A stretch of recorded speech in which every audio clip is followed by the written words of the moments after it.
Sensitivity is intelligence. With grace and skill, you have abundance. Welcome to the Psychic Hour. Host Kelly Brickel is a psychic medium, numerologist, healer, and teacher. Her passions are learning about the soul and energy. Whether through spirit, emotion, or vibrational numbers, there is always a pathway of information waiting to help. Now, here is your host of the Psychic Hour, Kelly Brickel.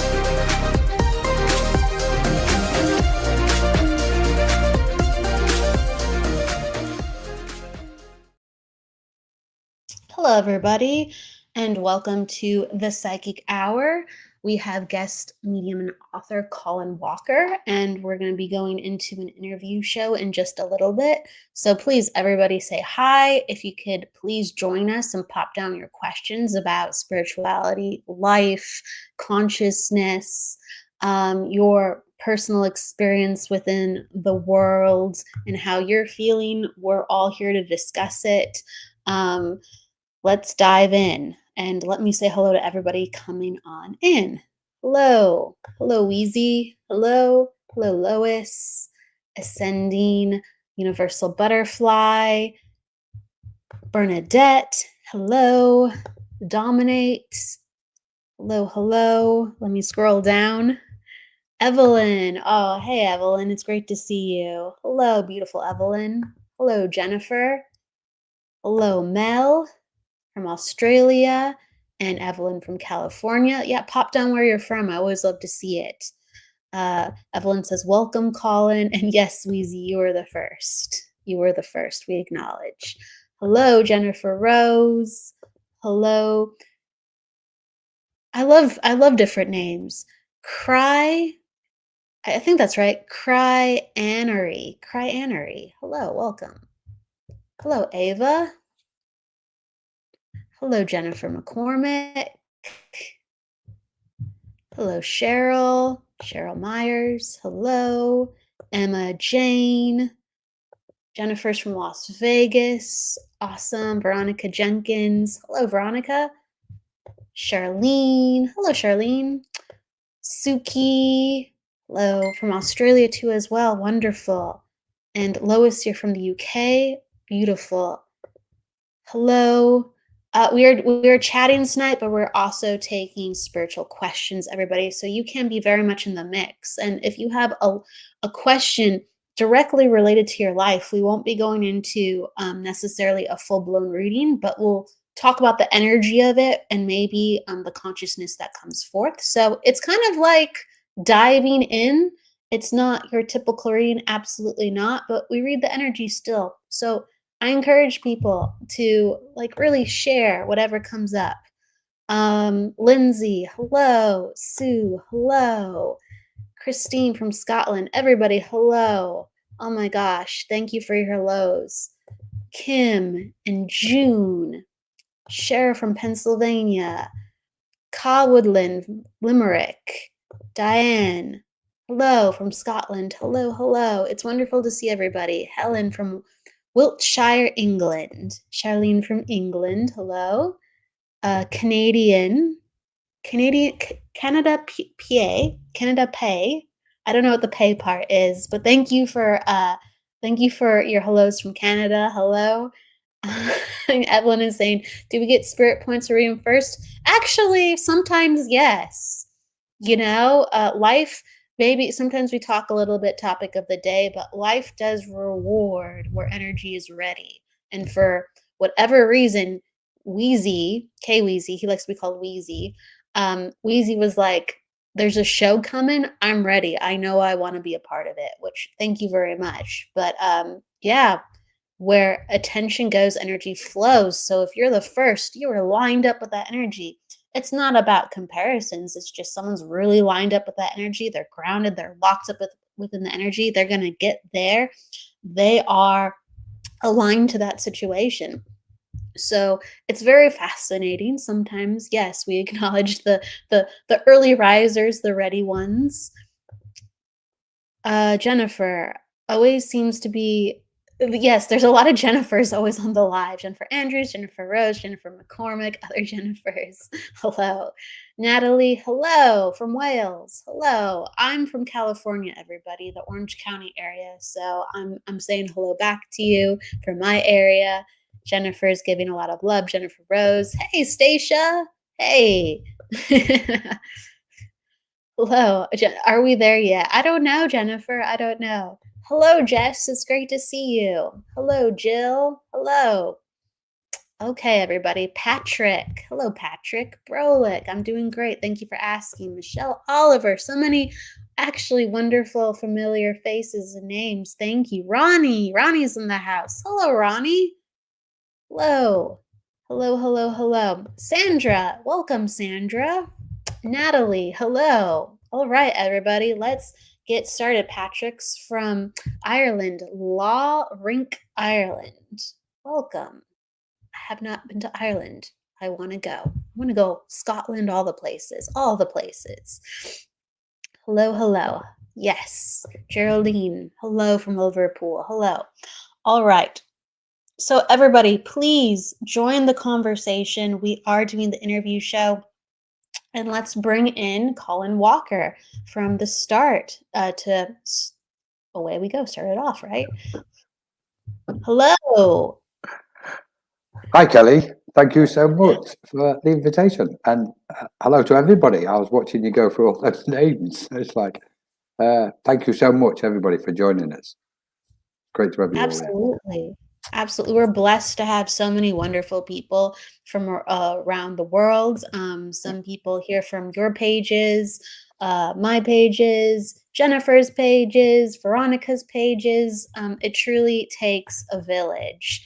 And maybe that's a place we can start off. I mean, we're not able to do what we do because we do it just by ourselves. Sure, it takes a lot of effort. Yeah. We Hi, really Patrick. have to have. Oh, go ahead. Go ahead. No, I see Patrick was saying, the last time I tried to say hi, Patrick, the show had finished. He didn't hear me.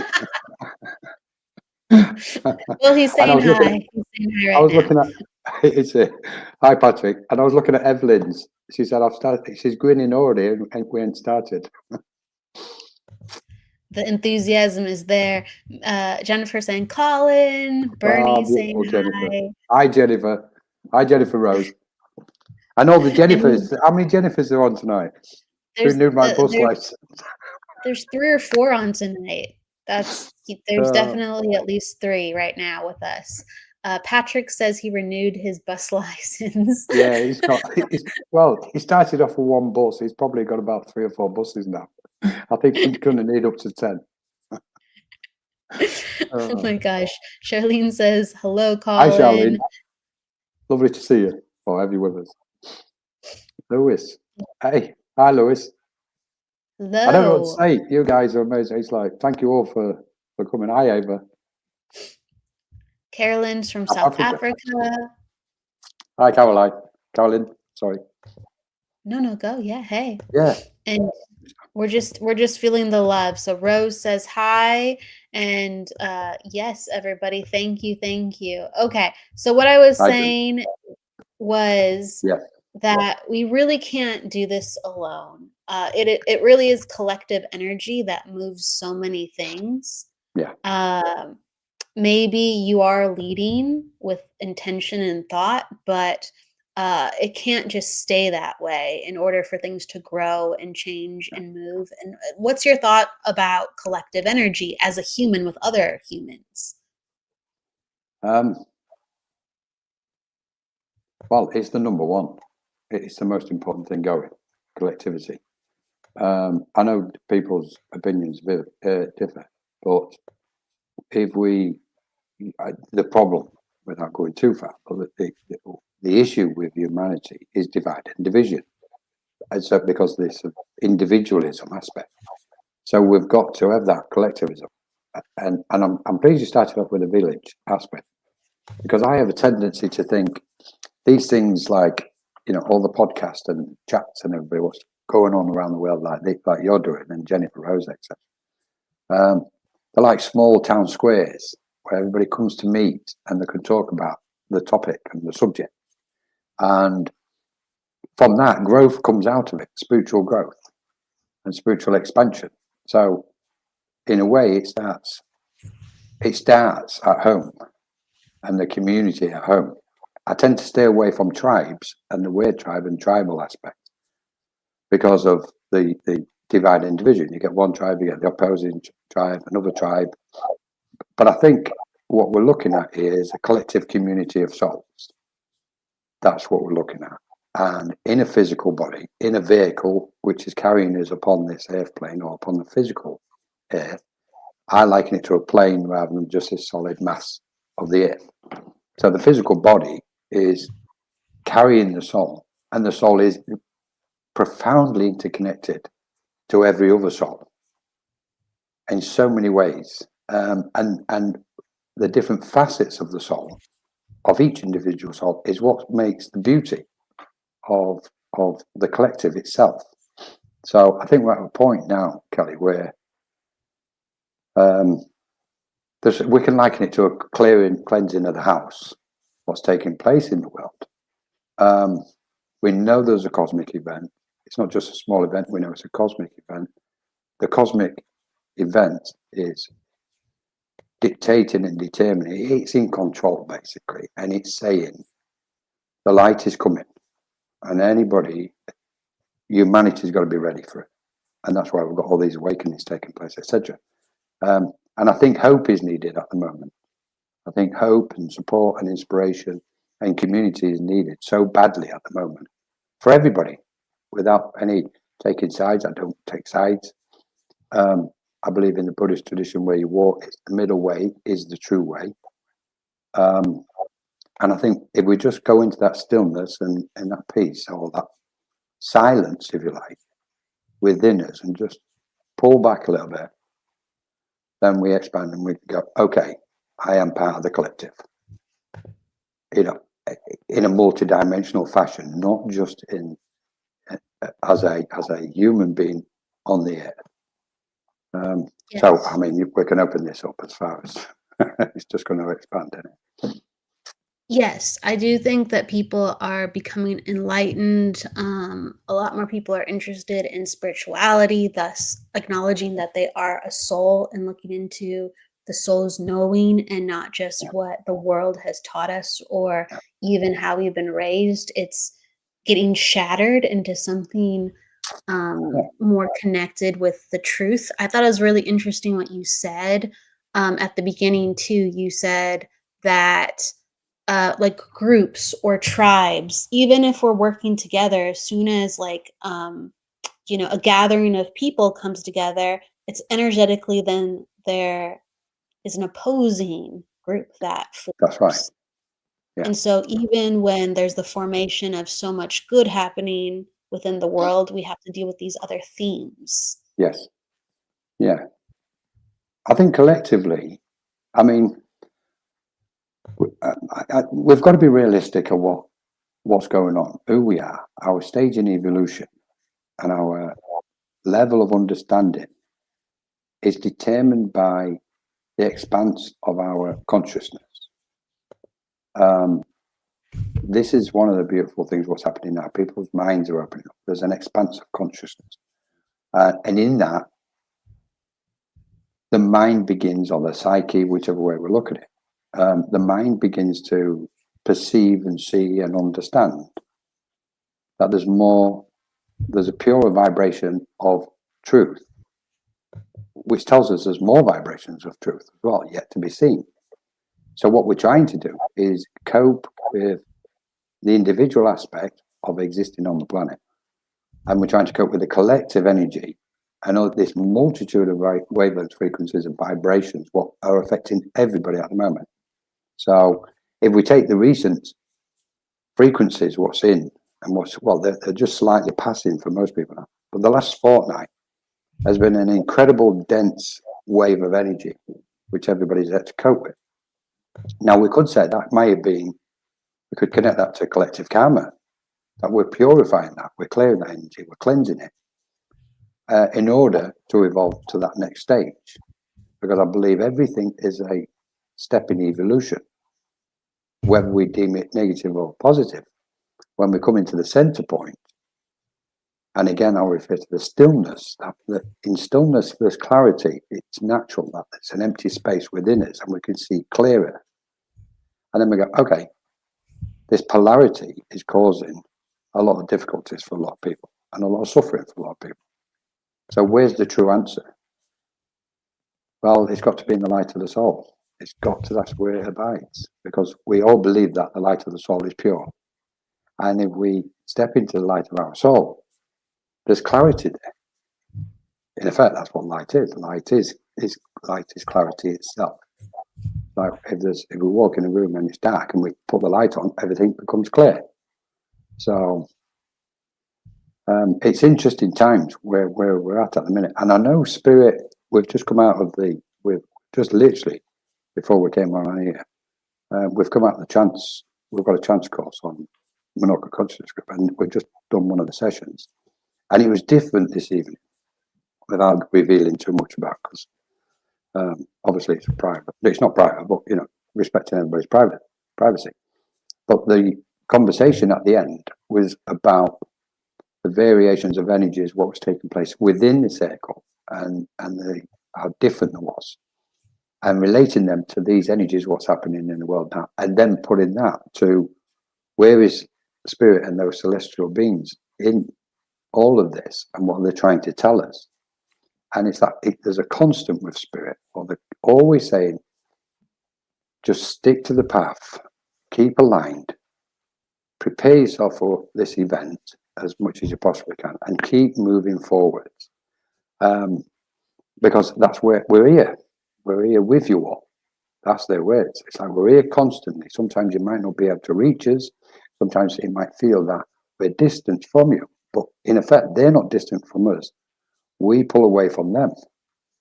Yes. So there's so many facets going on, because we get distracted and we get engrossed by what's going on the planet. And yeah, sorry, go on.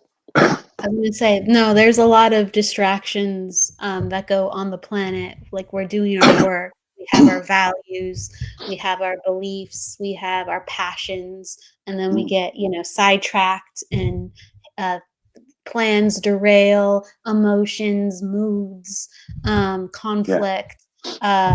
It's all really, really interesting, and we're all figuring it out.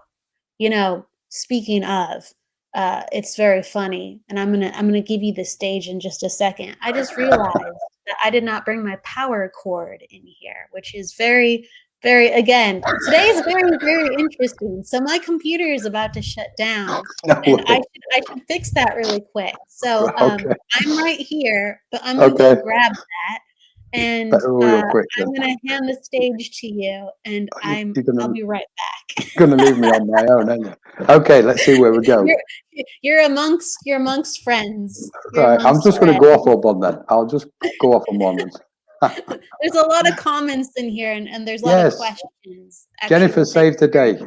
Colin, can you share ways to expand consciousness with us? Jennifer, thank you so much. Oh, rather, excuse me for the coughing. Stillness, Jennifer.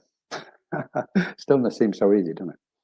So if we learn to meditate, and we can deepen that sense of meditation, where we can start to feel those kind of vibrations of peace, and we deepen that sense of peace and go further, we begin to enter into that point of what we refer to as stillness, where everything becomes completely still, and then we deepen that stillness further.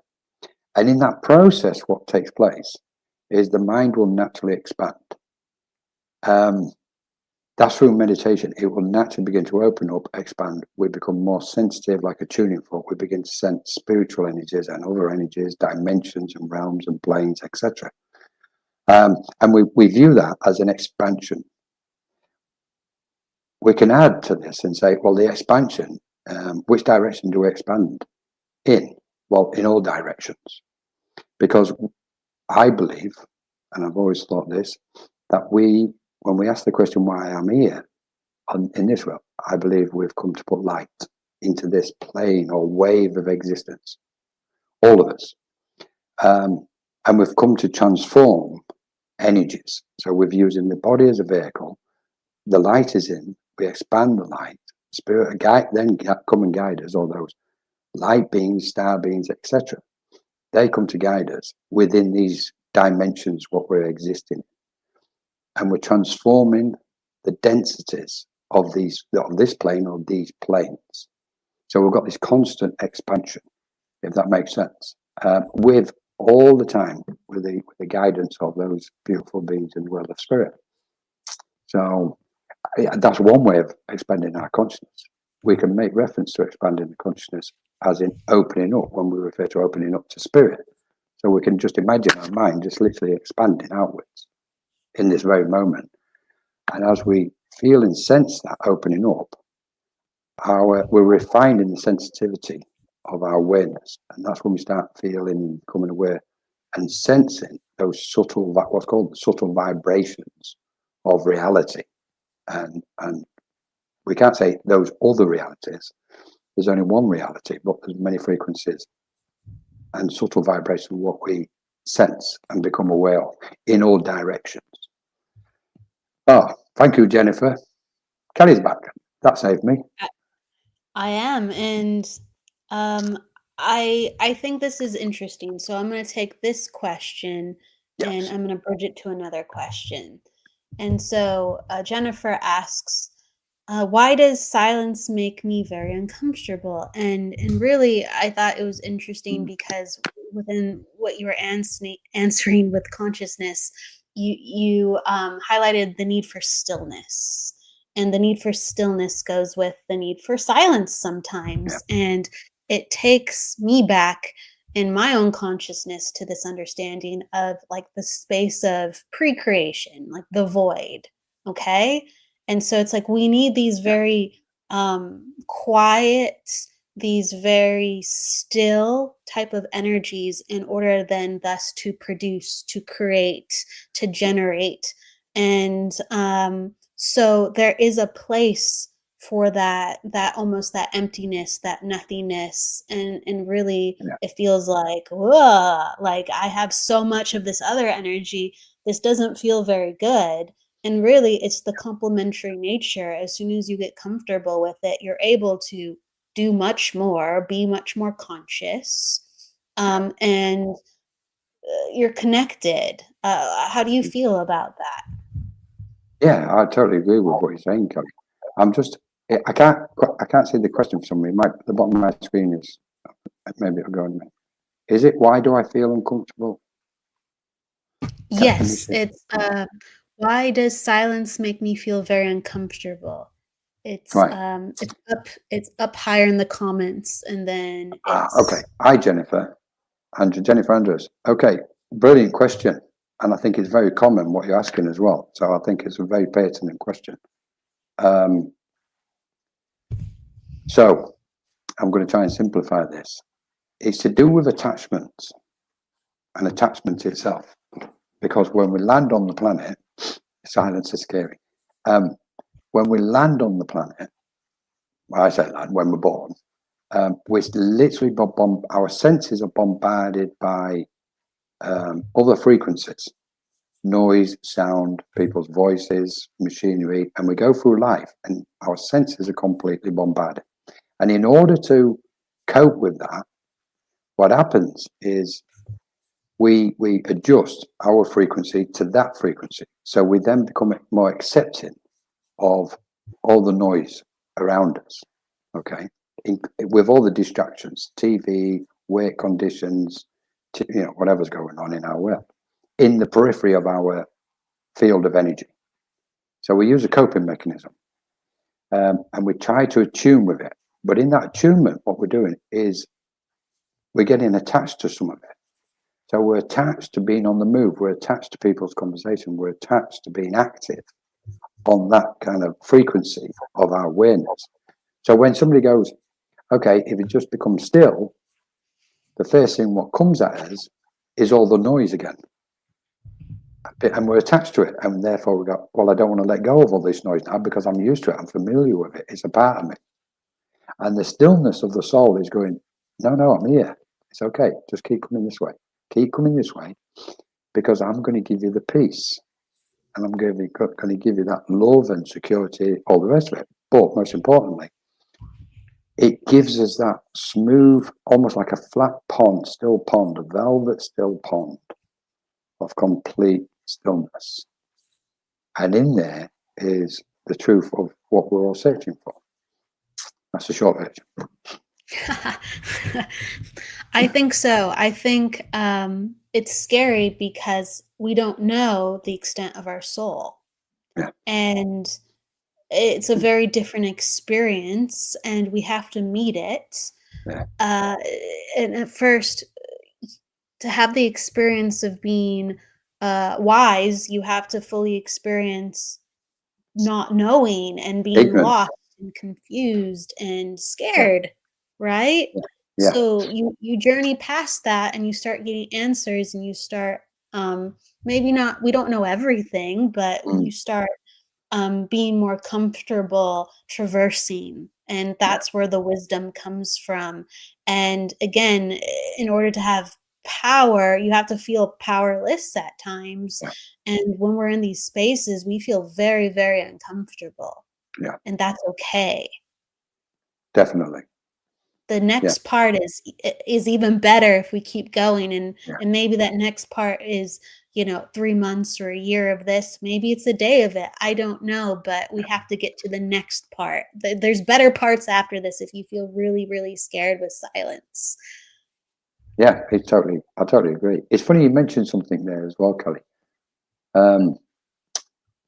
which is in that process is where we, by communicating with each other in places of a spiritual, like in the spiritual space, when I always refer to this, what's happening and what's taking place at the moment, it has created a spiritual space globally.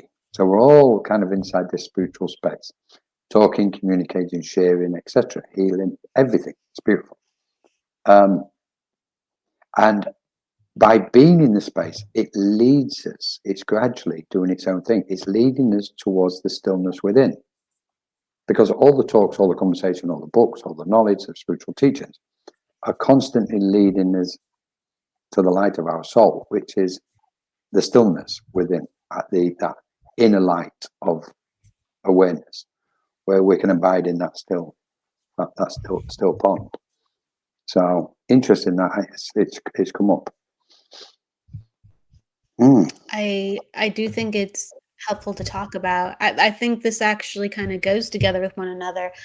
Bernie asks, how do I reach my higher conscience or consciousness? And so let's talk about that, but almost in with what I want to talk about is there's so many stories of how people have done it. And Helen right here, when I grieved, I spent a lot of time in quiet, and that's when I felt spirit around me. It makes sense to me. So interesting. When you quiet your mind, you open up. Yeah. Spot People on. are already experiencing it. Yes. Yeah. Right. I mean, Spot it's like on. I think Helen answered the question. Yeah. It's like when we say it's funny because in part of the conversation earlier on the group, there was a comment, and it was about when we become still, we get closer to spirit, which is literally what takes place. Hi, Stacey. And the issue in mediumship is if we still the mind, then spirit there's less distractions in the way of spirit. It makes it more smoother for spirit to come closer to us. Because if our mind is active and we're fittering and jittering around all the time, then spirit's constantly trying to get through them. And it's difficult for them to do that. Whereas we still the mind and just allow them, it kind of opens, when we say open the door, the stillness then creates this fluid, flat space or route for them where they go, oh, we can come in this way. And when we're talking about mediumship, when we say, because often we'll say, well, spirit's not here, spirit's left me, or you'll often hear mediums say, oh, I'll just ask them to come back. They've never left. The medium's mind has moved away from those vibrations because it's become active again. It's come out of its vibration of stillness, or that awareness, that attunement, what we make. So we go, okay, I'll just ask them to come back. And spirit are laughing their heads off and go, we ain't gone anywhere, we're still here. And they're going, what's happened? It's because our mind. So what we're looking at is our mind at all times, and trying to quiet the monkey mind, what anybody wants to call it, etc. For sure. I So do much. think, energy, let's say we can only, handle so much. Like we can Yeah. only handle so much food. We can only handle so much Mm, staying awake. We can only handle so much, talking to the spirit world. So there's a natural lull yeah, of, I move away, or now I'm doing this. yeah, And, but we are all connected, and it can get very taxing, to be so stimulated by everything, and it is very important to silence and silence the mind, and go within, and recalibrate. I feel like we're taking on so much that it's just like more information, more feelings, more memories. Every day we're adding to like our software, we're adding to our soul knowledge, you could yeah, say. yeah. Um, Totally. that we need to kind of organize for a second, recalibrate, and just go, okay, let's just get a hold on this. And I think, Jennifer saying when she um, has silence, she cries. And I think that's actually beautiful Yeah, because you're moving energy at the same time. There's so much moving even with silence. yeah, There's so yeah, much moving even with stillness. It's just yeah. more manageable. It's funny. The reason why I'm smiling at that, what Jennifer's just written, is because she's either picked my thoughts up or I picked hers up. Because I was going to move on to the aspect of healing in relation to silence and stillness. Silence is one of the best healers for us, and one of the reasons surrounding that kind of aspect is in stillness or silence, whichever word you want to use. The light begins to permeate with a greater sense of intensity. It starts to illuminate, and what that does, as it's expanding from the center point of stillness outwards, it's interacting with those aspects what we're carrying, thoughts and emotions, and it begins to transform them and dissolve them. So stillness is one of the greatest healers. What we've got, it's like everything is here, isn't it? So that was a really good point. So I'm not surprised you have tears when it's silent, Jennifer. That's the reason for it, is because the light shines brighter from within, and lets go of the old emotion. I think that's a very great point because if we just think about it, if we go to, maybe not everyone does this, but if someone goes to a Reiki healer, uh, it's silent. You might have some music, Yeah, but the healer's concentrating on the energy and yeah, moving it and learning about it, which what we do in meditation, as well sometimes, or in review, in silence. We're being connected to ourselves on a much deeper level, and the medium has to do that too. Sure, they're talking when they're with you, but yes, right before, yeah. they have a moment where they go to that place too. It's very Preparation. important. Yeah, it's like It's what very we've got. important. What we've got at the moment playing out. What three aspects is we've got the past conditions which the mind will carry from this lifetime and previous incarnations. We've then got in the middle the letting go process, which is taking place. People are letting go now. This is a big year of letting go, or shadow work, etc. The healing aspect of dissolving past conditions. That's opening the space up, and that new space now what's been put in the new space is beautiful spiritual teaching. So we've got these three aspects. But ideally, if we really kind of go bit deeper into this, ideally, it's best if we become the pure channel and we don't hold on to one thought or one emotion. that we just allow them to flow through us and put them into action if it's appropriate to do so, and be completely empty. Because the closer we get to stillness, the closer we get to emptiness. And that's what all the guys everywhere are trying to get us to do, that, to empty ourselves. When we say, I wish to be an empty vessel for spirit, we're saying it, we're referring to emptiness. So we're at a really interesting point in evolution at the moment as souls. And when we talk about the soul, one thing what strikes me, we have this sense of separation again. We think the soul is inside us somewhere. Okay, the light of the soul within. In effect, what we're talking and what's present with us now is a vibration of our soul. So when we go inwards, we're just going closer to the pure vibrations, frequencies of our soul, which is our consciousness or our awareness, if you like. And when we start piecing everything together, that's when we go, wow, hang on a minute, we are kind of more than what we thought was. Exactly what you said, Kelly. The limitations of our knowledge is self-imposed by us. But if we had too much knowledge too soon, it would overload us.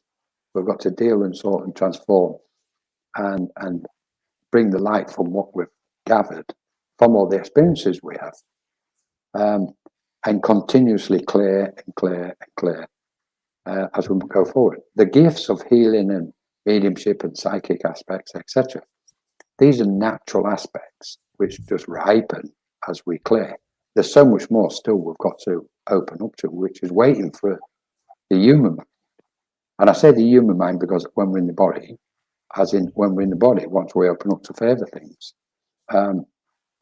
we're just going to see phenomenal revelations and great beauty of the cosmos. So, and we can do that in the body, but it's got to be done when the time's correct and when the karma's correct, and in conjunction or in relation to cosmic order. So it's not as if somebody's saying, no, you can't see this at the minute. It's whether we're ready to take that extra piece of information in.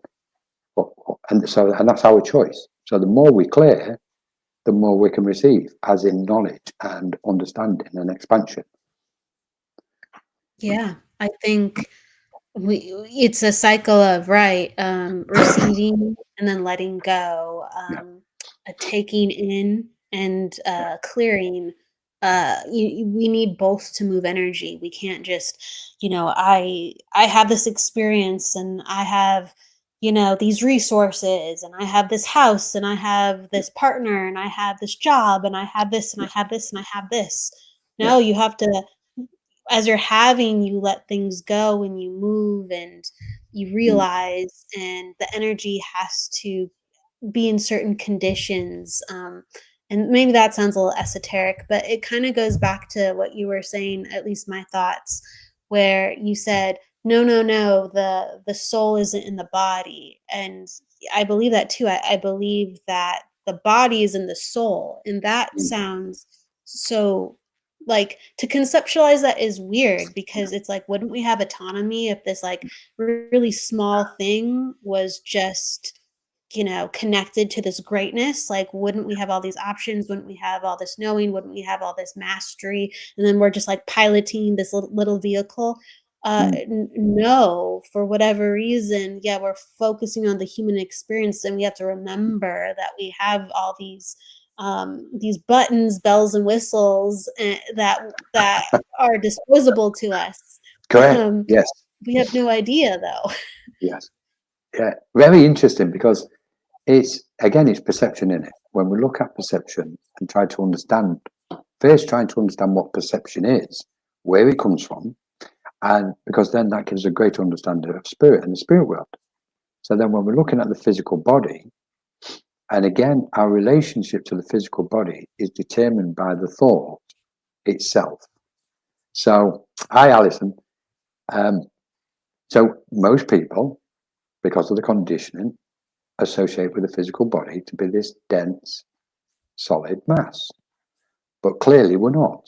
So the actual body, we know it's just made up of particles, atoms. But when we view the body in a specific way or a certain way, we see that it's empty. It's kind of just light is permeating all the way through it and vibrating off it. So the body is not what people actually believe it is, or what's been taught that it is. It really isn't. It's this absolutely beautiful form of light, which when you break it down, the space between every particle and every atom, and if you brought all the particles and atoms together, they would be so minuscule from the whole body. It's our perception what goes, okay, this is solid matter. Well, that's just because we're perceiving it as solid matter rather than seeing it as particles of light and energy. And once we start seeing it that, then we start moving towards the ethereal, and seeing everything as an ethereal wave of energy, formless, if that makes sense, without stretching it too far. And I don't believe we actually know what we are at the moment completely. We're a physical body. It's funny, it's always interesting with outside of damage to the soul in 3D terms. It's true, yeah. It's funny because I was just going to mention the point what Veronica referred to earlier about we're spiritual, having a human experience. That's up to present knowledge and present understanding. I think we're at the point, and I think Sue Townsend mentioned something earlier, but we're at the point now where we're going to run out of language because we're trying to describe things which are now indescribable according to human language. We're going to run out of words. We're expanding beyond language and words. We're on the threshold of that. Words and language have been helpful to us to get us to this point to understand different things, because we only use language and words in order to define something, so it makes sense to us. It's like time. We use time because everything's slowed down, so we can make sense of it. We can measure, etc. Now we're at that point on the threshold where we're really opening up to the spiritual dimensions, as we refer to as a spiritual dimension. And it's like, are we spiritual beings? Are we ethereal beings? Are we cosmic beings? And you just go, in the end, you just go, none of them. They're just human concepts and human labels. But they've helped to get us this far. But they are so limited. And even now, language is now becoming imposing upon us as a collective group of souls, so to speak. And when we move towards talking about energies and wavelength frequency, vibrations and dimensions and all the different various dimensions, we've got to move beyond language, because it can only come by our senses on an inner level, on a very subtle level, and go, okay, we've defined things up to now. Where we're going next? It's like, can't define stuff. How do you define the soul? How do you define the light of the soul? How do you define spirit? How do you define star beams? We can have almost like glimpse within our mind, or a visual sense of what they may or may not be. We may sense them come around us in a certain form, but that's merely a reflection, similar to an hologram, or they project in order for it to make sense of them. They're diluting and turning their light down as they come towards us. Otherwise, it would just, frazzle our eyes, so to speak. It'd be too intense for us. So it's like everything's contained for a reason until the time comes where we can expand and open up further, which is now the time. I do think it goes back to if you walk the way it appears, if there's a will, there's a way. So if there's something within you, your consciousness will lead you to where that exists, or even your consciousness co-creates that to exist. So I really encourage people, to dream and to act and to do and to make the steps within the world, because you don't have to wait. You don't have to just be frustrated. You don't have to go, well, when's the time? Sure, when you act, you will be going through trials and tribulations and confusion, dark night of the soul, and you'll be like, it's not time, but it actually is time to generate it to you. It is. You get to start that clock faster. Yeah. Yeah. right? Because we're beyond, like you said, we're beyond language, we're beyond time, we're beyond space, we're celestial beings, we're energetic beings. So if the energy is inside you, you can get that going and it will reflect Yes. itself out Yeah. right in front of you. Even if you can't see it yet, it's making its way towards you. Yes. Yeah.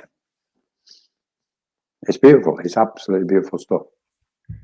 It is. So I don't know what we are, but I believe that we're like creative, imaginative beings, Yeah. and we really can continuously do so much more and have so much beauty within the world, knowing that power and that side of ourselves. Yeah. Yeah. Kelly. I think to add to that, I'll go along with that because I mean, if we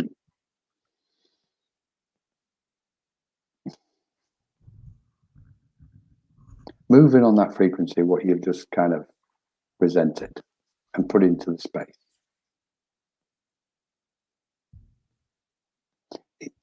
in the stillness, we recognize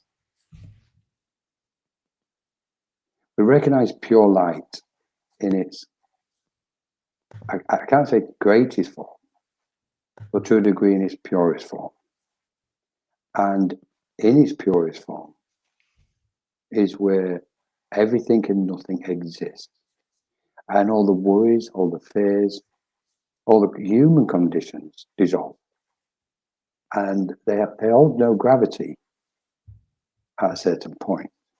The only reason why worries and fears hold gravity is because we give them that gravity. Hi, Michael. We give them that sense of, and that's in accordance to our attachment to them and our grasping of the condition. But in the light of the soul, earthly matters hold no strength over us, none whatsoever. And the recognition that we are beings of light, I was going to say enlightened beings, but there's enlightened beings, and then there's the path of enlightenment and the many frequencies of what we meet along the way.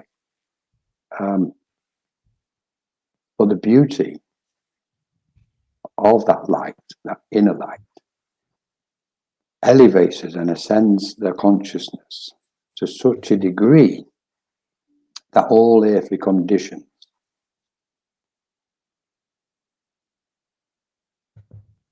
really can't touch it. They can't touch it. Yeah, I think, you know, we're talking about potential, and then we're talking about, you know, the just collective nature of, if you're everything, it doesn't really matter really what to call yourself. If we are definable, I'm curious about that. Yeah. But if we are everything, well, then it's always constantly being created. But if we are something, and if we are, let's say, like alchemists, like beings, creative, imaginative, like beings, where's the boundary and the limit when we go past a certain part of ourselves, whether a certain part in space, conceptual time, conceptual evolution, conceptual whatever, do we stop being that and become something else? I liken it to, I think that's beautiful the way you just put it, Kelly. And there is no limitation apart from the self-imposed one. And it is to do with one of our biggest hurdles to overcome is the conceptualization of everything. You know, we like to put everything in a box, tick it off, etc. So it's like, no, forget it. We need to forget all that stuff. We can say the devil's in the detail, but if you're looking too much for the details, you're going to miss the big picture as well, because the puzzle can't be made without all the pieces. But it's pointless, you know, just looking at all the pieces if you can't see the bigger puzzle when it's finished. So there's that constant aspect of unfoldment, if you like. But I think where we are at the moment, we're literally on the fringe, evolutionary speaking, of that infinite, limitless awareness and recognizing it. we're going to move from learning to knowing very fast, I think, and very soon. Because in that infinite awareness, knowing is the next thing we meet. It's in there. It's okay saying we're knowing beings, but when we abide in that sense of knowing, there's a frequency within that which informs us, where our awareness can sense the frequency that we are all knowing beings in any moment we're in, if that makes sense. And we're looking at the simplicity of existence now, which is, we know we are in a space at the moment where we can communicate with other realms, with spiritual beings. And we're now starting to realize that we are that thing which we're communicating with. Yes. And that thing, what we're communicating with, is also us, which takes us back to the original thing, that one word you mentioned at the beginning, the collectivism, the collective mind. So, and then and we're looking at really the closest we can get to taming, from me, my understanding. And I've peeled the layers after layers after layers internally back to try and get to the purest truth I possibly can. And the closest we can get, from my understanding, is we are awareness itself. Yes. I do believe Awareness. that. Yeah. And imagine if we are awareness, the expanse of where it can touch the edges of infinity. Because there's no limits, and we're having the conversation, we know there's no limits apart from what we put on ourselves. So therefore, if we are awareness, we're infinite forms of awareness. And yet we can't describe that form, which makes us a form but formless. So that gets thrown out the window straight away. So it brings us back to the center point of awareness. What is that awareness? Is it light? Is it clarity? Is there something beyond light? Is there something beyond clarity? Is there something beyond awareness? At the moment, we're at that point, I think, where we're going to experience the next stage of that celestial awareness of being. Sure. That's where I am at the moment. I do think we are experiencing different stages, and I do believe you said earlier that they have found that we are communicating like to a part of ourselves. There's intelligence out there where it seems like we're connected to that intelligence. Like there's an evolved form, and we how can I put it? Like we're connected to an alien race of some sort. We're like they're an evolved version of us, and you could even say the star seeds are an evolved version of us, and we're just communicating with different timelines or different places within who we just are, because time is folded upon itself. Yeah, totally agree. Absolutely. And again, it makes us feel comfortable. It makes some people feel comfortable when we're giving terms and labels and etc. to these forms or these things, the star beings, the spirit world, these souls, etc., etc. And I don't think it's any of them. It's just our human mind saying, well, I've got such and such with me. And really what we should be looking at, I suppose, not looking, it's not for me to say what anybody should look at, but we've got to take into consideration in that process of unfolding and recognizing who we are, our previous incarnations as infinite beings. So we know there's a multitude of incarnations, and every single aspect of all those previous infinite number of incarnations are present now with us. So we're communicating with all them things. Then we can say, okay, how many of those lifetimes are actually our spiritual guides, what we refer to as spiritual guides?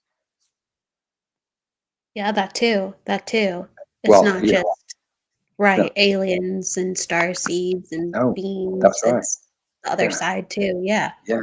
So I think what we're at that stage when we're talking about the higher self, then I think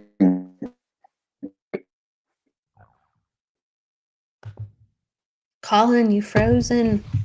we've Colin. got Let's see if it's coming back. to really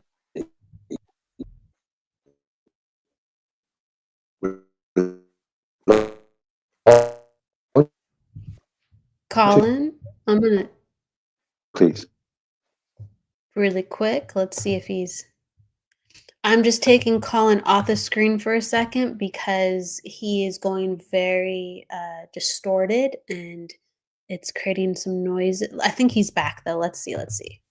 You back? Yes, I'm back. Yeah, Okay. I don't know what happened there. You were in slow Oh, motion and it was creating a bunch of different sounds. oh, but anyway, yeah. So Hello, here we are. Courtney and Michael and Nancy and everyone. Hello, hello. Hello, Libertad. Hello. Yeah, I agree with you. I think there's so many different parts of ourselves playing out. We're all connected. Mm, Whether it feels very, very intrinsic with us, like we're connected to a certain star system or a guide or a celestial race even. I don't know. We're all connected to something mm, that we've seen that spiritually invigorates us and makes us explore more of who we are. And right, I think they're all parts of us later down the line or a reflection of this life, but nonetheless connected to us. yeah, Um, there's a lot of questions that I want to get to actually that help kind of traverse the terrain that we're talking on. Hello, let's go. Let's go June. for it. I Hello, do. Dolores. Hello, Andrea. If you see one you like too, let me know to pick Yeah, all of it them. to I pick it like out. all of them. All the questions. Oh, I can't see So the questions. there's a lot. Yeah, there's a My lot of screen them. is, I can give yeah, you a couple, and you can let me know what you are kind sorry. of attracted to diving into. One is, Yeah. are we shifting timelines? Um, um, do we have lost luggage that dictates our current life? Um, let's see. Michelle, some mornings when I awake, I feel like I haven't rested at all and I feel very exhausted when I open my eyes. Certain times I have memory of being somewhere else. I've even continued where I left off. How old were you, Colin, when you realized you had your gift? There's way more questions than that. Um, Rather, let's go for are that. there Let's go any for them. that, oh, and I like I this think one the too as well. timeline This is one. the last Oh, go on. highlight. Which How one's do this I one? try not to expect anything? Which one did you want? Yeah, Which one caught let's your start with that attention? one, Kelly. Okay. I think we should start with that one because this is about expectations, isn't it? Which gets us into Yes. so much trouble. Yeah. How do I try not to expect anything? I always try and wait for signs when sitting silent. Lois Blackford is asking. Do you want to go first? Sure, sure. Um, how do I not try? Well, this is going to sound really funny, but we have to give up on trying and just choose the direction. So, are you going to expect it or are you not going to expect it? What, where do you commit to? And it's okay if you're still expecting. It's okay. It's really hard not to expect. I expect a lot of things still within my life. I expect, if I'm going to continue, this moment with you, that my lungs will still be breathing and Colin will still be here listening to the words that I'm saying. I have minimal expectations, but I'll be surprised if all of a sudden that goes different. But to what level, Lois, are you willing to accept things beyond your control, beyond your comprehension, beyond your comfortability, beyond your wants, your needs, your desires? I would start there. How much are you okay with things going completely different than what you'd expect or even want? And to start to surrender into some of that, and that will be a journey within itself. And then you say, always try and wait for signs when sitting. And maybe you want maybe you want the signs. There's nothing wrong with that. And it's okay sometimes that we are not getting what we expect. And even more, sometimes, and this is what I believe. So you can say this is an expectation that I work with, even though I'm flexible with it. Sometimes I go, Spirit, give me this, or let's work with that. And I receive what I perceive as nothing. And I just go, wait a second. I know I didn't just get nothing. I just got things a different way. I just got exactly what I asked for, possibly, but I didn't see it the same way. I didn't hear it the same way. I didn't think about it the same way. My sensation did not process that, where my conscious could really dive into that experience. But if I all of a sudden sit back and go, wait, what was that? And I start to get curious, all of a sudden a door is unlocked. And surprise, even though I didn't have expectations, I still walked the journey that I was curious in and wanted. So it's almost like my expectations were given to me because I surrendered mine. Again, it sounds like a riddle, but you're probably being given a lot of what you want, but your expectations have to change on how you're getting it. So a lot of things to think of. Not saying we always get what we want, we always get what we expect. Not saying that at all, but it's funny how often it happens. That's all I'm saying. I'm going to give it over to you, Colin. I don't. I've got to be very careful now with expectations. Oh, please. Okay. No, that's true. Yes, Okay, I'm kind of ruthless sometimes. For me, it's like zero expectations about anything, because expectations leads to suffering. It leads to us getting frustrated, angry. And when we look at most aspects where there's expectation, or we have the expectations of something, and we definitely shouldn't have expectations of spirit. I would put that in a broader sense to everybody. Because if somebody expected something of me, I'd just be sitting down laughing my head off and going, don't have any expectations. So spirit's obviously doing the same to us. When you go, Spirit, I expect this. So, and don't have expectations of others, because when we demanding, because it is a form of demanding, when we're expecting of others, we're putting them under pressure, and we're putting ourselves under pressure. yes. Because we're going, well, I'm waiting. And they're going, well, I'm sorry, I can't meet your expectations. Oh, well, I'm disappointed now. It's like, and there's so many other aspects we can use. So for me, I just go, no expectation. It's like when somebody's developing mediumship, healing, etc., especially enchantment. We've got to remove all expectations, because that steps in. That's another obstacle when we go within, when we're doing our development, spiritual development. If we put expectations on ourselves, we're actually putting an obstacle in what could be a clear path. And when we reach that obstacle, we've got to remove it. And you go, I've done that myself. I've stopped myself from developing when I could have just took that extra step because I put an expectation in front of me. So it really, for me, it really applies across the board. No expectation. But I love the way you said it, Kelly. That was like really, for me, I was really in. It's like, no, I don't want to answer this question now. Because I was into, because you're saying, well, I have little expectations, like we're still going to be here in 5 minutes, sort of thing.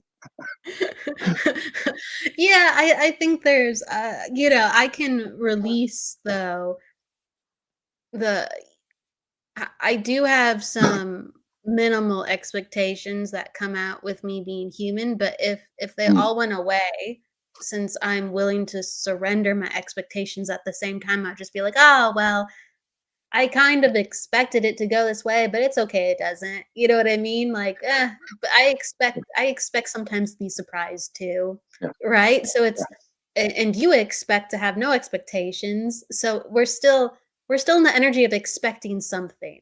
Correct. So it's like it needs to be dissolved completely. It's Yeah. another one. I think it's another aspect. What's going to go out the window?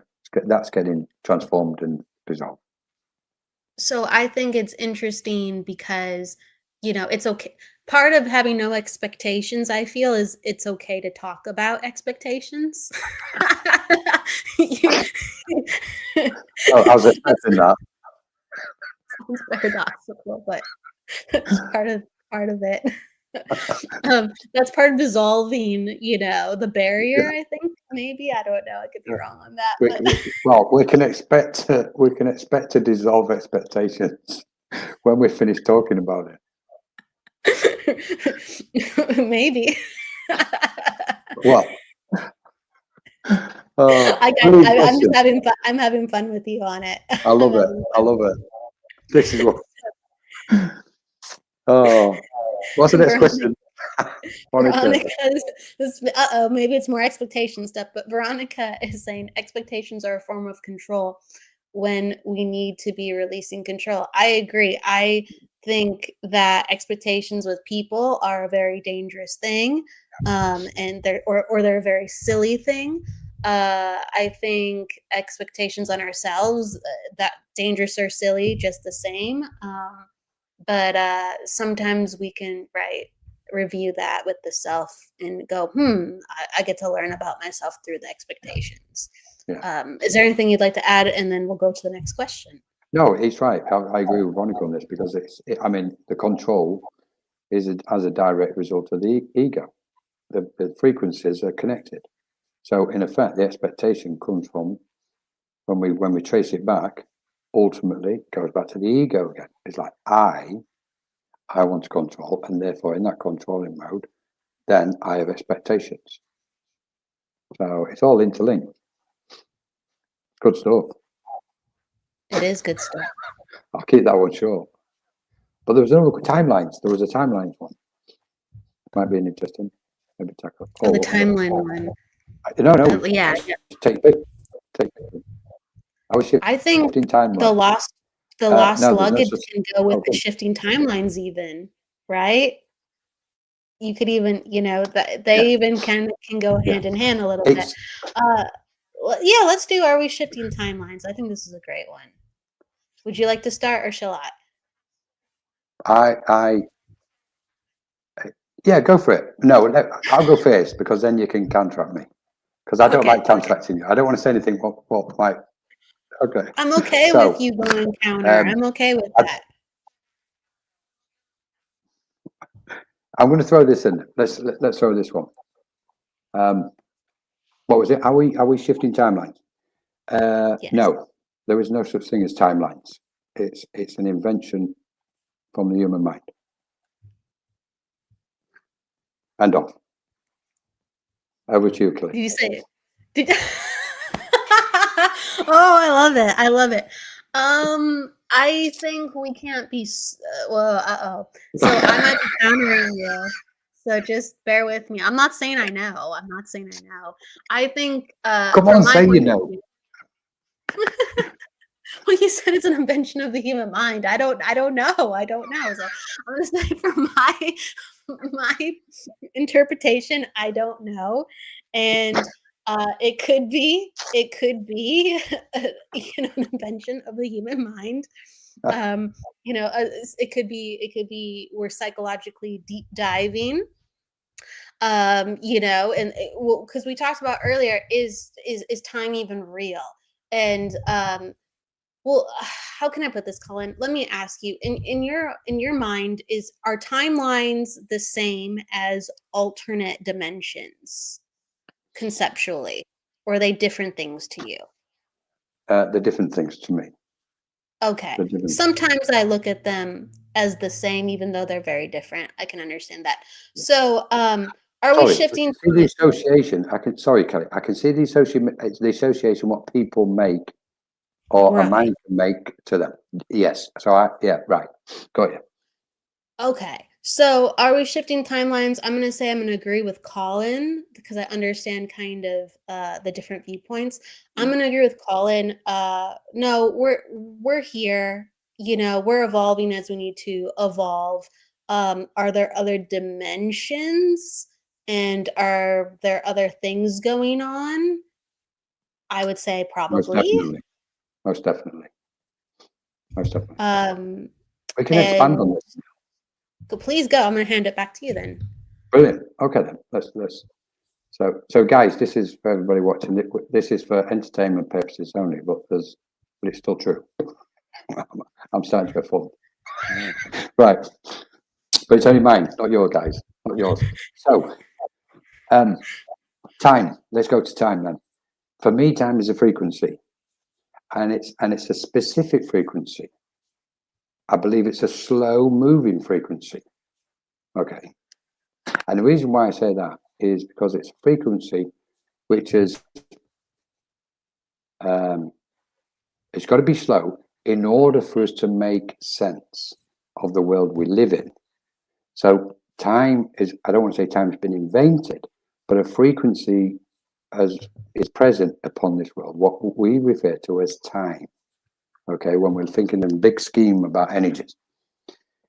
So then we go, okay, time is a frequency which has been created in order for us to make sense of reality, or this reality. And this is where it gets really interesting. Because we know we can measure distance, time and distance, okay? But we know time and space. But we know when we ascend, expand, or meditate, we move, our awareness moves beyond time. Because we've all meditated, or most people meditated and go, where's the time gone? Because there was no time when in that. So what we're looking at is when we attain a certain frequency of awareness, we've moved beyond time because it's a dense energy. It's only slowed itself down in order for us to make sense of this airplane. Now then, when we're talking about shifting timelines, we're trying to present ourselves as knowing that there's many timelines in other dimensions and realms because we associate it. Now, the closest we can say is in other realms and dimensions, is the time in them dimensions the same as what the one we associate to? Because if that's the case, then those dimensions are dense. Because we know there's dense energy here because it slowed itself down for us to make sense of it. So now some people I know I respect, might be a little bit of a shift to get your head around. So what we're actually saying when we're talking about timelines, and I'm not talking directly to Ascending Universe, but I'm talking generally. When we're talking about shifting timelines and timelines associated with other dimensions, our only knowledge of time is in this plane, is on this planet. So we're then saying, oh, there's other dimensions then. What are dense, working off a dense frequency, the same as this plane? What about faster frequencies? Well, as soon as we look at faster frequencies, we go, well, yeah, there's got to be faster timelines. There can't be faster timelines. They can't exist as such. And the reason being is because it would stretch energy further. And we know infinite, and we know energy is infinite and beyond the concept of what we think is time. So then we're going beyond time and space into the emptiness, if you like, of infinity. So analyzing all this, we can say time is only connected to this Earth plane or to the Earth or another planet. What's at this stage of its evolution? We can't say about other timelines in other places because we know as soon as we go to a nice pure frequency or faster frequency in our awareness, we tap into and communicate with dimensions what are moving very fast as we understand it, which we refer to as beyond time. So we've got to be very cautious. So in effect, we're we wipe the whole aspect of timelines out. So all this talk about timelines everywhere is another concoction what the human mind's made. And I know the guys who love timelines are going to love me for saying this. Let's have a debate.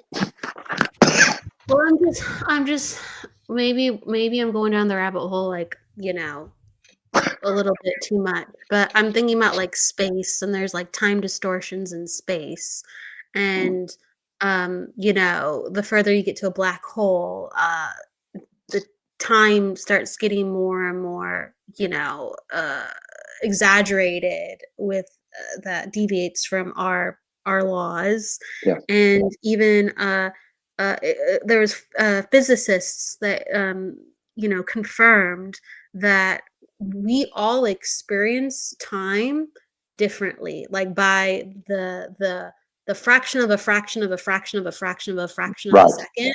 Right. It's like if you happen to be standing to the side of somebody, the way that light hits you, which is Yes. basically a record of time, is different. And so everything is relative. Everything is Yes. literally relative. And you could make an argument for time, but there's not concrete objectivity to time. So yeah, it's very irrelevant, even though you can measure some things of it. Mm. So that's where my mind goes for a second, but it also goes to like being a psychic and like predictions, and you can reach out and know by somebody's projected energy, like this is going to happen, or this is probably Yeah. going to happen, Yeah. or and sometimes those decisions change. So it's very interesting. I do think. I don't think collectively, like, there's these massive shifts going on, but I do think that our choice makes us very powerful, and then you could have a Mm. philosophical discussion on Yeah. our timelines changing. Yeah. Yeah. I'm pleased you brought that one up, Kelly, because when we're talking about like the known galaxies, etc., black holes, etc., we're still making a reference to the physical known plane of existence, which is where time is relative to, because we associate to it. So it's like we're standing on the Earth. To go to the moon, there's a distance. Go to out further into space to Mars, and then extend that further. So we're still associating to the time in its present wave or frequency, so to speak. I love the fact that when you said about when somebody's standing next to it, and we can bring light in on this as well, and the speed of light, etc. So we're measuring light according to, again, the timeline, what we've measured, light going from A to B, etc. And this is what tells me that, again, time in a way is that one of the main things, what's imposed limitation upon our awareness and our ability to be these expansive celestial beings. It's contained us to such a degree, and it's been used, etc. What we've got here now, time's linked to the physical world. Time is directly linked. This is Veronica's comment. Time is directly linked to the physical world, i.e., a quantum clock will tick. Time linked to the decay rate of radium, but the way we perceive time shows that our perception awareness is outside of time, interacting with the physical world. I think that's right. I mean, so the concept of, I don't think time itself is changing. It's just we are powerful beings that get to co-create reality. Yeah. So, yeah. and then we acknowledge the awareness in one another, and we say, based on your awareness, the likelihood of this to go like this is shaping itself to be this. But Correct. you get to rewrite it if you want. Yeah. No, I like this one, to be honest. I like this aspect because I think there's so many people at the moment. What we're looking at is a massive information and people trying to find their way through it. And the vibrations, what they're drawn to, the information or the frequency of knowledge and spiritual teachings are drawn to and gravitated to, determines that space what they exist in and the knowledge where they're referring to. The timeline frequency with a lot of people at the moment, I believe, is a stepping stone. They're using it as a stepping stone to expand their awareness and consciousness to its next stage. So I kind of sit here and go, okay, my analysis and understanding of time, the timelines, is this. And having that comfortability regarding my perception of that. So we're all playing these roles in and relating to frequencies, which is going to project us to its next stage, or project us to a next stage in the evolution. So I respect totally this use of the term timelines. Yeah. But from my point of view, it's like time really doesn't exist. It's really, a dense frequency. It's a dense frequency. I agree, and I think like we're solidifying, I guess, some of this discussion because Veronica gave like a really again, she's commenting humans understand time as the progression from one physical movement to the next one physical moment to the next physical moment. Remove the physical aspect and remove time. Yeah. And I think that's exactly right. I think that time really doesn't exist, but and I love how you're saying it, Colin. We are in a dense reality, and time has a dense concept, and it's how we measure things. And so as humans, it's important to sometimes talk about the concept of time, but it's actually irrelevant, and it should highlight other things ultimately, I would imagine. So, but hey. Definitely. Just on a light note with it, it's like we can say, I'm moving that fast. I haven't got time to talk about time. We can all say that. Because it's free density. I'd like to jump on that point, Kelly, if it's okay. When you on about the density, living in this dense thing, I think it's so relevant to everybody's spiritual growth that if we recognize there's everything is in densities. We can call them planes, dimensional realms, etc. So we say, okay, there's a density to the plane we're existing in.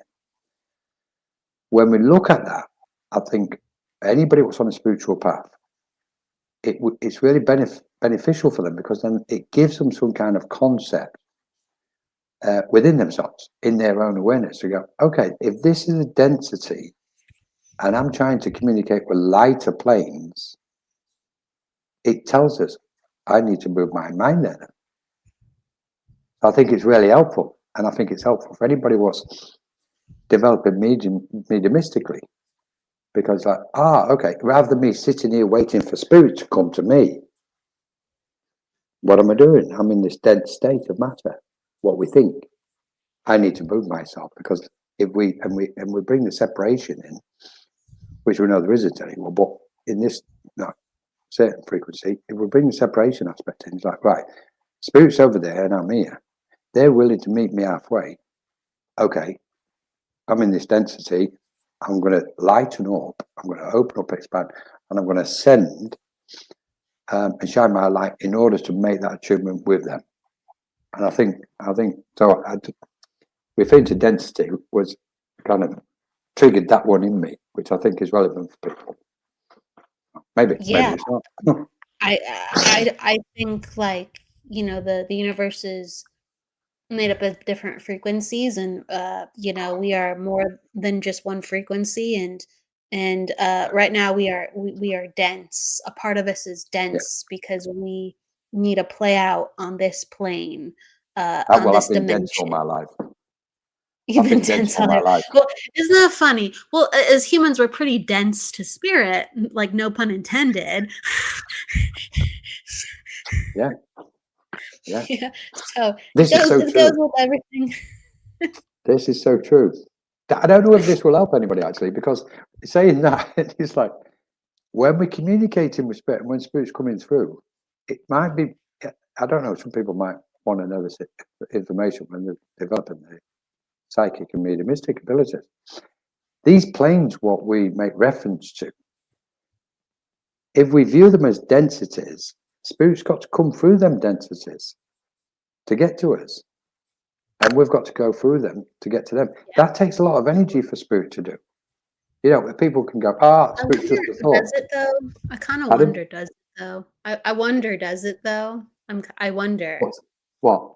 Is it what? Takes energy for us. I kind of wonder. I wonder. Oh.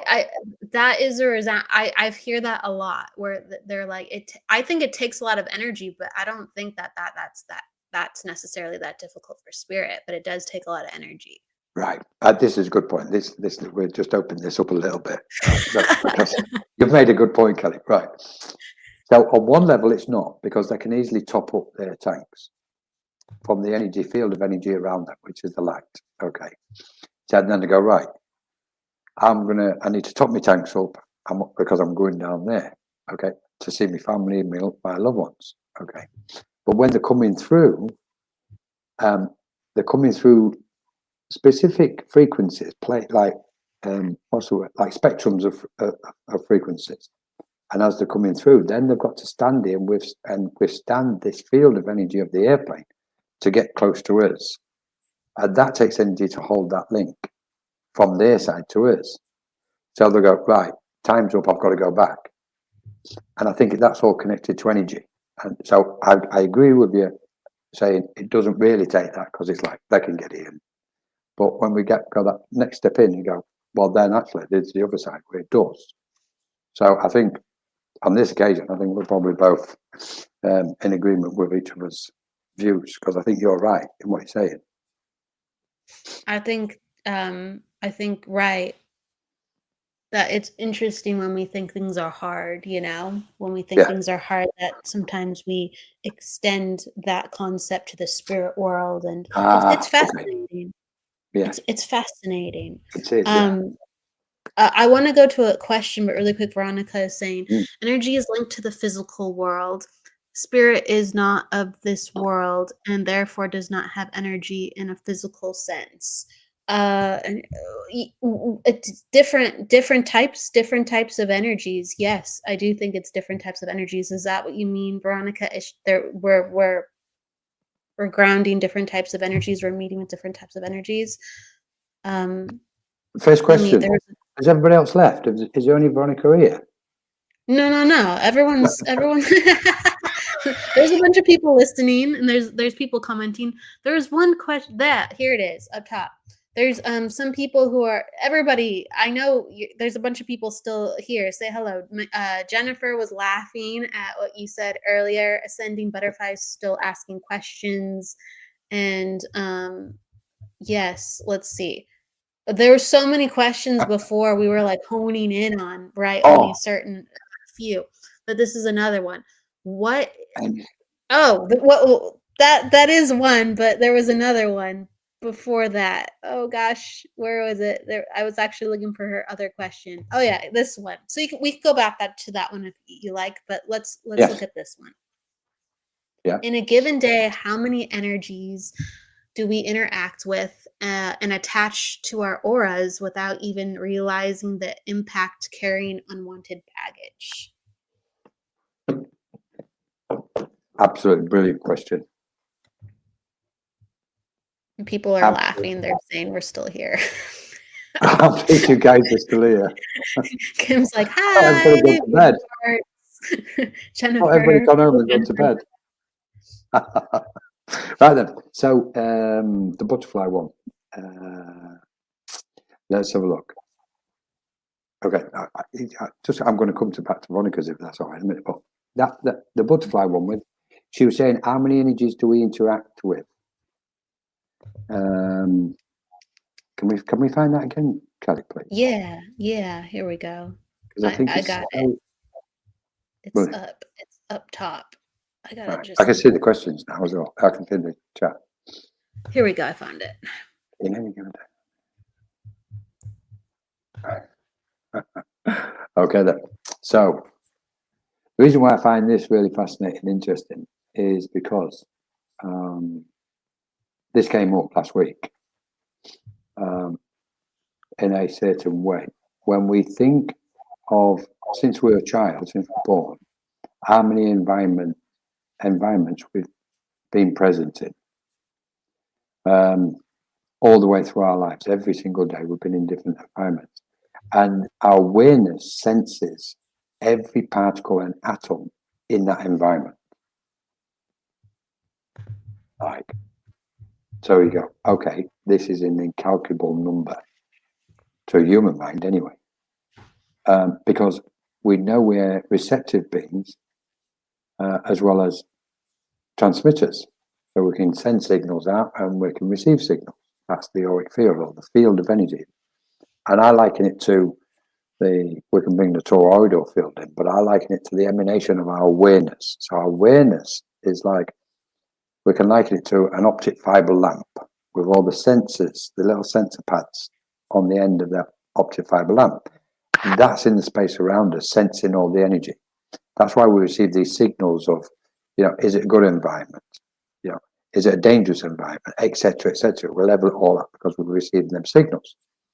So that's telling us that in every environment we go in, we're sensing everything what's in that environment. Everybody else's auric field, the energy, what's taking place in that environment, good, bad, or indifferent, whether it's a home, a shop, a bar, whatever it is. When we've traveled this journey, we've taken all that on board. And it's all stored in our memory field. Everything is. And then we've placed it by its degree of gravity and importance to us. So if we've had a close relationship to somebody for several years, we're sensing lots of different aspects of that person's emotions and thoughts, etc., etc., and we've recorded it all. And if we've got a bit of a distance to somebody, and we haven't sensed too much energy, but we've still sensed it, that's here as well. That's why we can remember every single thing about any environment we've been in and any person we've ever met at any point. So I kind of wanted to give that broad picture. So then we go, okay, I'm filled up with all this then, because we're carrying it on. So then and I'm just going to skip slightly. So when we look at the world at large and we see war and violence, etc., we're sensing that, because it's not just from the immediate area environment. We're talking the village, the city, the country, and then the world. We're sensing it all, and we're carrying it all within us, each one of us, according to its own gravity, or according to the weight we give gravity to it. So then we go, right then, if we are beings of light, if we are transformers and alchemists, we are constantly churning this energy around. So when we talk about healing for the world, this is the process what's taking place. We're taking on board some of the external negative aspects, transforming that energy and projecting it back out as light and healing rays. The key for me in understanding this, and I still absolutely love this question from this person, the key to really working with this and understanding it in its entirety, whatever that entirety might be, according to the limitations of this mind, is to be empty, to let go every single thing. And again, we're back to being that fluid space where it comes through us, it gets transformed, and it goes back out as light. But I think this is really important because it connects so much to shadow work and letting go. And that's why some people go, well, that energy didn't belong to me, but why was it why was it present with me when I was doing my letting go process or doing my shadow work? Or memory from when we was 3 or 5 or 7, which was just a one split second memory, go, where did that come from? That's because we was in that environment, we saw and experienced that energy, and we sensed it and took it on board. Brilliant question. Anyway, that's a short version. Yes, I mean, well, there's always a lot to say on it. I mean, it depends on what you look at it as. So some things do feel like baggage. Some things are baggage, and really, what we usually associate baggage with is, unkept things, outdated things, um, you know, things that are not sparkly, shiny, not appealing, not pleasing, and so we want to be gone with it. And they're just sticking around, and we're like, I don't want this. Right? But right, we've experienced them. They are connected to us. And I do think it's reorganizing energy, part of it, but it's also acknowledging our consciousness. So, in order to get rid of baggage, you have to be conscious enough to go, I'm going to clean this. Yeah. You have to be conscious enough to go, I'm going to do something with this. I got this signal that I don't need this, or I have to do something with this, or what is this? And I do think that's the empowerment piece of it, because we just in one day pick up billions of information. I mean, there's stats with psychology of, like, I think in I forget if it's 1 second or 1 minute. I don't know, but it's something like within a second or a minute, we pick up like 250,000 pieces of information on average, and like we're only able to filter that small piece. That's just in a moment. That's in a moment. And so, like, think about that compounding for your entire day. We're just riddled with information, and we go back to this concept of, we're all connected, so it's like, good luck. We're all connected to even the baggage, and but we can manage our energy. I do feel that. I Yes. do feel that. And we're returning back to these mentions of stillness and enlightenment and awareness. And I feel like if you're working with energy from stillness, enlightenment, and awareness, gosh, you can get a lot done. And you can either transform your baggage, because you're so aware, into this beautiful handbag that's sparkly new, reconstructed, or maybe you just put it in a different location, or you say goodbye to it. Whatever energetically you need to do.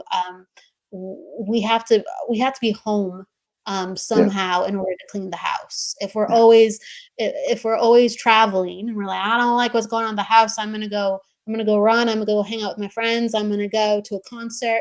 If we're never home, we can't clean the house if it's really baggage. Love it. I love it, Kelly. It's true. Okay, cool. All right. So true. there's so much to talk about. But I'm gonna have to have you on another time, my friend. Thought the same. What'd you say? I thought the same. I thought the same. Please. And thank you for people are given some love. Thank you, Charlene, and thank you, Ascending Universal Butterfly. I always give guests parting words, and so what would you like to say from your heart, or from the top of your mind, or wherever it comes from? Well, I'm tempted to say to everybody, don't call me, I'll call you. But that might be not. No, I would say, let's have a look. Let's see what spirit maybe inspires. The most profound and sincere appreciation for everybody for taking the time to be here with yourself, Kelly, and that wonderful invitation to bring me on. Stay strong in the light. Hold your vibration, manage your energies, don't fear the present and the changes what's here currently, and keep close to spirit. That's it.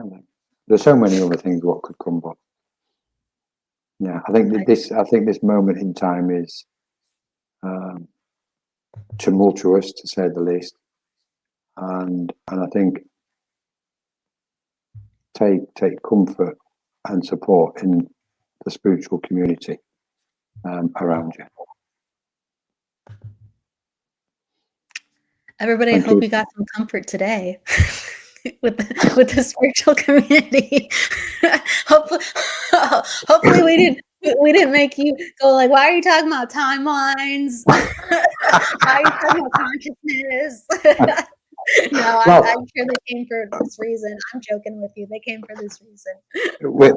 we can say we're not completely guilty, are we? We didn't really pick a subject before we come on, so we just went with the flow, didn't we? So yeah, the consciousness flow, exactly, absolutely. With that said, please check out Colin and the I'm not saying it right. Menorca. There we go. Menorca Makura. Consciousness Group. In fact, I want to pop it down. Where can people find you besides your website and Facebook? Well, hopefully they can't. So it's all through Menorca Consciousness Group. Well, where are some of the best places that people can contact you? Is That's it the website? Is it the the website? To contact us, yeah, the website. info@ethericweb.com. All right, I'm gonna pop that down. And everything is connected to the show if you want to reach out with Colin's information. But yes, please, if you want to continue the consciousness development, he facilitates many classes and courses in trance mediumship as well. Yeah, trance, channeling, ascension. We've got a new mediumship course coming up starting next week. Places available. We've got the Ascension the following weekend with American times as well and Canadian times. We try to keep some of our times now in line because we do have American guys from across the pond coming on to some of our things. And it can be early for them, and they've been making the effort the last couple of years to join us. And they're up at 2 and 3 in the morning. And it's like, no, we need to shift the time to suit. So some things will make it suitable for both sides of the pond. But mostly we've got this.